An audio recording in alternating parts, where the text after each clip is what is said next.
As the dust starts to settle from the operation to liberate the Iraqi city of Mosul, the cost to its residents is becoming more painfully vivid. Murad Gazdiev has been to the city to assess the real scale of the civilian tragedy. Winning isn't always pretty.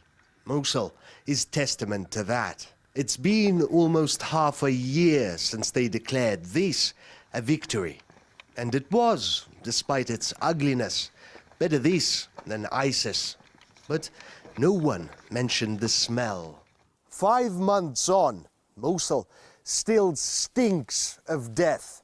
The stench of decaying and decayed bodies is everywhere. It permeates the old city.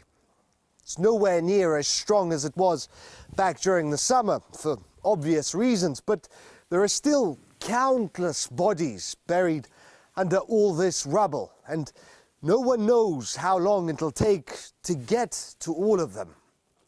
They are everywhere. The corpses of ISIS fighters buried under the wreckage together with civilians, women, children, unexploded bombs, shells, rockets. There are still people under the rubble. A woman just found her husband under the wreckage, but no one can get him out. It smells terrible. It smelled even worse. Nature has done its job, but rescuers are overwhelmed. The sheer work required to dig up an entire city is mind-boggling. There are simply too many corpses. They cleared away the bodies of civilians that they could see, but they haven't been able to reach those under collapsed houses. 3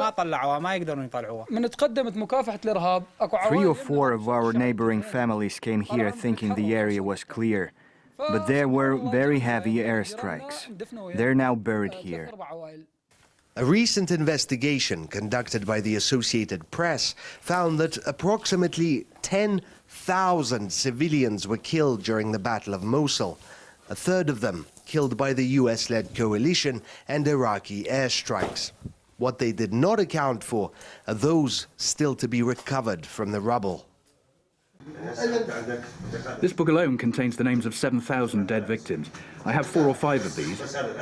A senior health official in Mosul province, who is forbidden from speaking on camera, tipped us off on the true scale of what happened, and the casualties keep on coming in.